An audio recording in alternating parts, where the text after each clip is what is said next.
Yan natin dito yung part nito. Lapit tayo konti. Pero hindi na tayo lalapit doon sa matinding pagbaba. Mahirap na. Kapag tinigay yan, sibak ka talaga. Ay, sobrang lakas eh.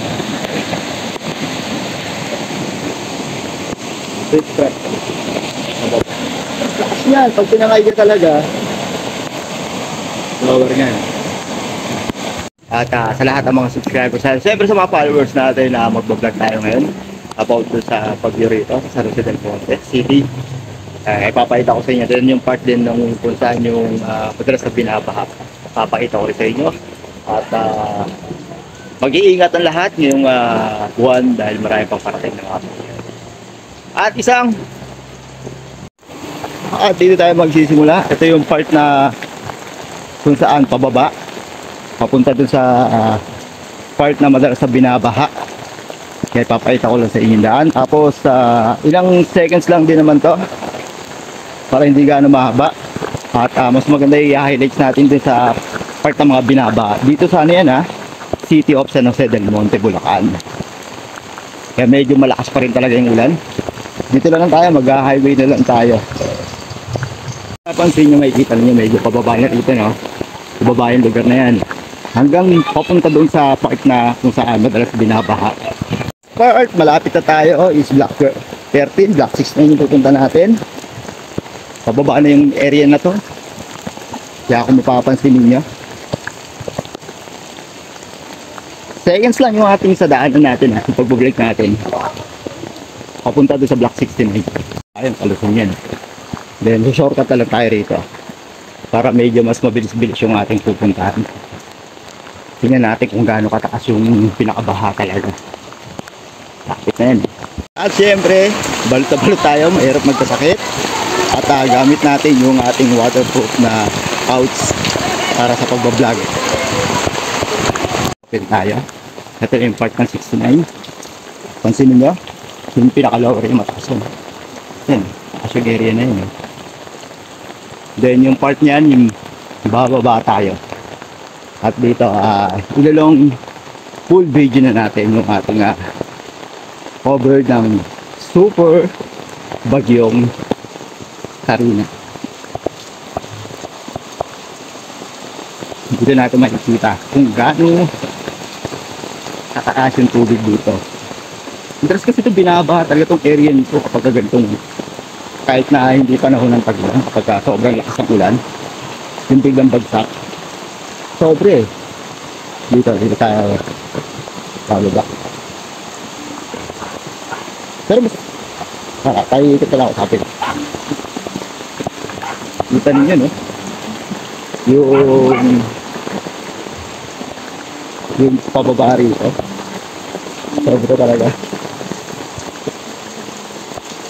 Akong bababa ka dito kapag tag-ulan, ingat.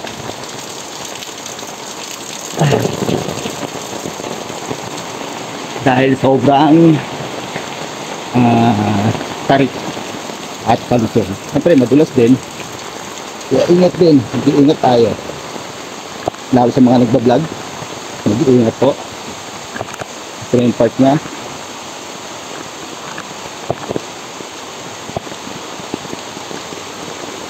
Ito yung tawag na Block 69 dito sa City of San Jose del Monte, Bulacan. Na madalas talaga matindi yung bawa.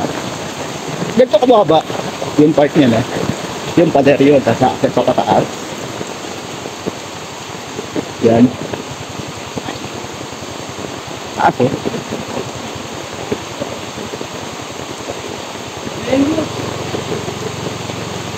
ay hindi pa naman gano'ng binaba. Ito yung part niya, no? Pero yun, malakas pa rin talaga. Malakas yung ano niya. Malaki na yung baha. Ayan, no? Dalawa yun. Dalawa. Malakas pa talaga yung baha niya. Malaki na yung baha niya.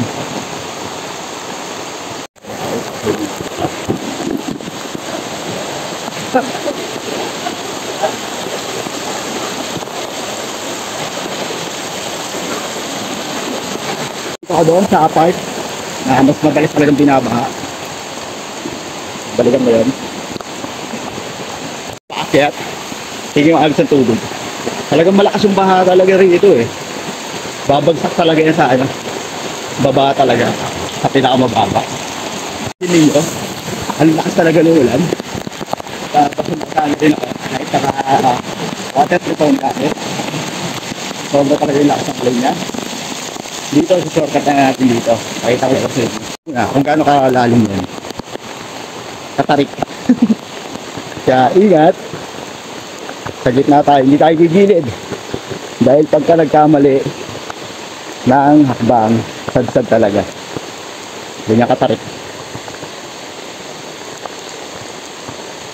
Kaya pinapakita ko lang sa inyo kung saan yung mga lower part talaga.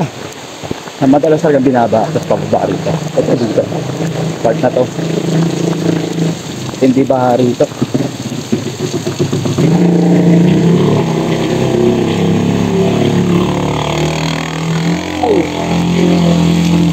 Yan. Sisimula pa lang yan. Pero kapag tumuodo yung lakas ng ulan. Grabe yung baha rito. Nagaan yung baha rito. Tumataas talaga. Ito yung madalas sa binaba. Yung lower pa. Baba.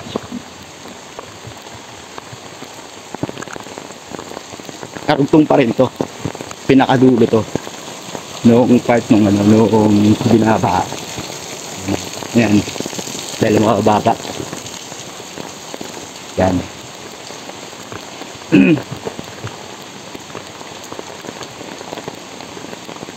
Kaya binabantayan nila, no? Babantay sila ng paha. Pataas na! No? Walang tigil eh. Pero kagabi hindi naman tumaas.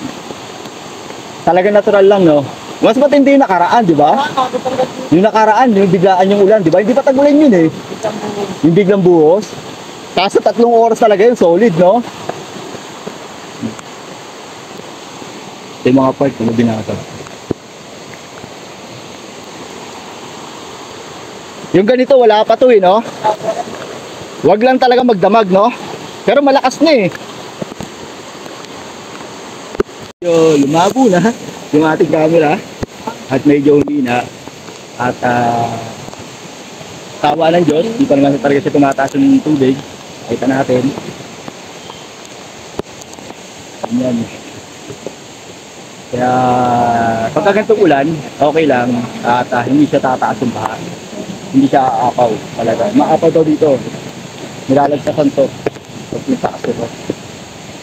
Pagka umapaw itong saka.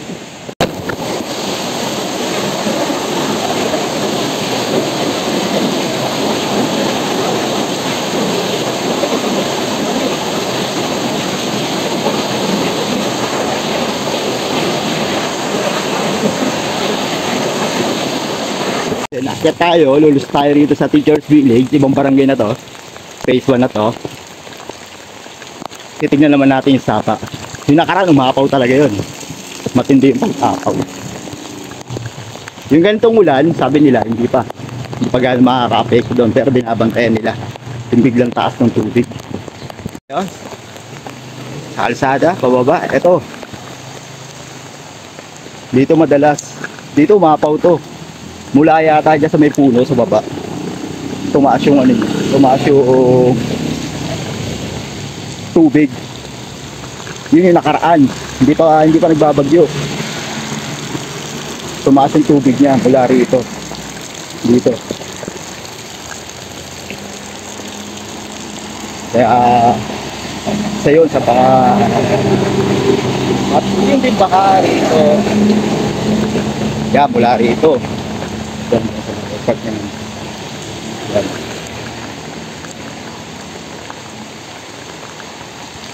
Maapaw dito yan. Yung pagget yung nagbarayan, medyo mataas dito. So binabanda, titignan talaga nila yung ano. Mataas na yung tubig. Dito, medyo mas mababa na kasi rito. Yan. Doon tayo galing kanina, yun. Doon tayo galing kanina. Then umikot lang tayo. Sinek natin yung tubig dito. Pababa.